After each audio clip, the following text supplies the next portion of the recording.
अस्सलाम वालेकुम ख़वातीन हज़रात, मैं हूं डॉक्टर नज़ीर सिद्दीकी और आप देख रहे हैं मेरा यूट्यूब चैनल।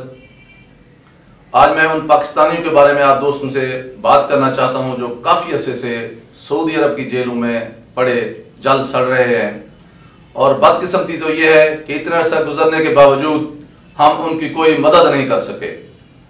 कुछ अर्सा पहले सऊदी वली अहद पाकिस्तान के दौरे पर आए थे। उन दिनों पाकिस्तान और सऊदी अरब के ताल्लुकात बहुत खुशगवार थे और इमरान खान ने ज़ाती तौर पर कोशिश की थी और दरख्वास्त भी की थी सऊदी वली अहद से, जिन्होंने इत्तेफाक कर लिया था और बहुत सारे पाकिस्तानियों को छोड़ने का वादा भी किया था। इस सिलसिले में कुछ ना कुछ पेशरफ्त भी हुई थी और कुछ पाकिस्तानियों को छोड़ भी दिया गया था, क्योंकि ये छोटे छोटे इल्जामात के तहत सऊदी अरब की जेलों में काफ़ी अरसे से पड़े हुए हैं। अब सऊदी अरब और पाकिस्तान के ताल्लुकात वो नहीं है, उस सतह के नहीं है, उनमें उतनी खुशगवारी नहीं है जो माज़े में थी,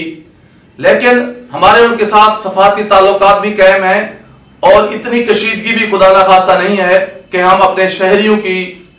हिफाजत ना कर सकें, उन्हें छोटे छोटे इल्जामात से छुड़ा ना सकें, क्योंकि ये रियासत पाकिस्तान की बुनियादी जिम्मेदारी बनती है।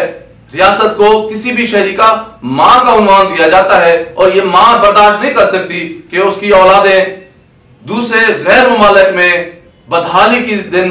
जो है ना वहां वो गुजारे। पता नहीं वो किस हाल में है, पता नहीं उन्हें खाना भी दिया जाता है या नहीं दिया जाता है, तो क्या उनकी सेहत के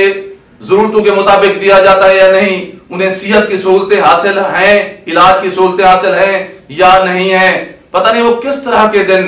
किस मायूसी के दिन, किस आलम में वो गुजार रहे हैं। और फिर ये नहीं है कि सिर्फ उनकी जात का मसला है, उनके पीछे उनके जो है बूढ़े वालिदैन, वो रो रो कर, बहुत सारे वालिदैन तो कब्रों को चले गए हैं, उनकी बीवियां पता नहीं बैठी बैठी बूढ़ी हो चुकी हैं, उनकी औलादें जो है वो यतीमों की तरह जिंदगी गुजार रही हैं और उनकी बेटियां अपने हाथ पीले करने के इंतजार में हैं। आप सोच सकते हैं कि जिस घर का एक पालने वाला, जिस घर का एक मालिक, जिस घर के लिए रोजी रोटी कमाने वाला कई साल से वो सऊदी अरब में है और उसका किसी को अता पता नहीं है, उस घर के साथ क्या बीत रही होगी, ये सिर्फ वही घर ही जान सकता है। जहां आग जलती है उसकी तपश सिर्फ उसी जगह ही महसूस की जा सकती है। मैं सोच सकता हूं, मैं तस्वर कर सकता हूं, मैं महसूस कर सकता हूं कि उन घरों के साथ, बेचारों के साथ क्या गुजर रही होगी, जिनके लोग सऊदी अरब में या खलीज के दीगर ममालिक में कसमाकुशी की हालत में पाबंद सलासल हैं और उनका कोई पुरसान हाल नहीं है। क्या ये मुमकिन है कि तुर्की के लोग या मिस्र के लोग, बांग्लादेश के लोग, इवन इंडियन इस हालत में हूं और वो ममालिक खामोश रहे? चाहे जाए कि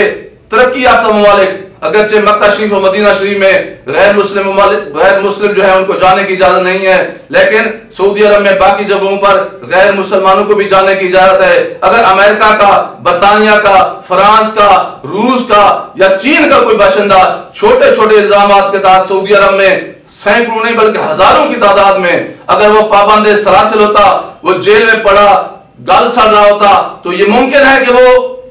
मुमालिक एहतजाज ना करते, सफारती ज़राए इस्तेमाल ना करते, अपनी कोशिशें ना करते और किसी ना किसी सूरत में, किसी ना किसी शक्ल में, किसी ना किसी तरीके से अब तक वो अपने शहरियों को छुड़ाकर वापस ना ले जा चुके होते। ये सिर्फ पाकिस्तान ही है, बदकिस्मती से हमारी जो हुकूमतें हैं वो भी खामोश हैं और जो सऊदी अरब में हमारे जो सफारत खाने हैं वो मा सवाए इसके कि वो खामोश रहते हैं, वो अदब के दायरे के अंदर बात करते हैं। उनकी जिम्मेदारी बनती है, वहां का जो हमारा सफारत खाना है वो पाकिस्तान की नुमाइंदगी करता है, वो पाकिस्तानियों के हकूक का तर्जमान होता है। उसकी जिम्मेदारी बनती है कि पाकिस्तानी जो सऊदी अरब में रहते हैं वो उनके हकूक का निगहबान बने। इसलिए मैं समझता हूं कि हुकूमत पाकिस्तान की जिम्मेदारी बनती है कि खुदारा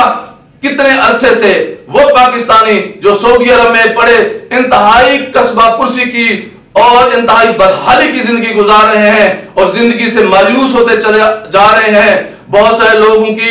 जो है खुदकुशियों की खबरें भी आती रहती हैं। हुकूमत पाकिस्तान को, सऊदी अरब में मौजूद पाकिस्तानी सफारतखानों को और हमारे फॉरेन मिनिस्टर को इस सिलसिले में फौरी तौर पर आगे आना चाहिए और उन बेचारे गरीब मफलूकुल हाल जो है हमारे पाकिस्तानियों को सऊदी अरब से छुड़ाने की कोई ना कोई तदबीर अख्तियार करनी चाहिए। ये बहैसियत मुसलमान हमारी जिम्मेदारी है, बहैसियत पाकिस्तान हमारी बुनियादी जिम्मेदारी है, और बहैसियत इंसान भी हमारी बुनियादी जिम्मेदारी है। और अगर हम उन लोगों के खानदानों के दर्द को महसूस करते हैं, तकलीफ को महसूस करते हैं, परेशानी को महसूस करती हैं, तो खुदारा उनकी मदद कीजिए ताकि वो अपने घरों को वापस आकर अपनी खानदान के दुखों का मदावा बन सके। आपसे गुजारिश है कि मेरे YouTube चैनल डॉक्टर नज़ीर सिद्दीकी और माशाअल्लाह लाइफस्टाइल को सब्सक्राइब करें, घंटी के बटन को जरूर दबाएं और इस वीडियो को ज्यादा से ज्यादा शेयर करें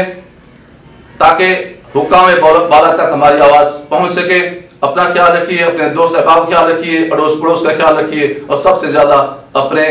प्यारे पाकिस्तान का ख्याल रखिए। और इत्तबाई तौर पर दुआ कीजिए कि सऊदी अरब में कैद में पड़े हमारे पाकिस्तानियों की रिहाई की अल्लाह तबारक वाला कोई सबील निकाले। बहुत शुक्रिया। अस्सलाम वालेकुम।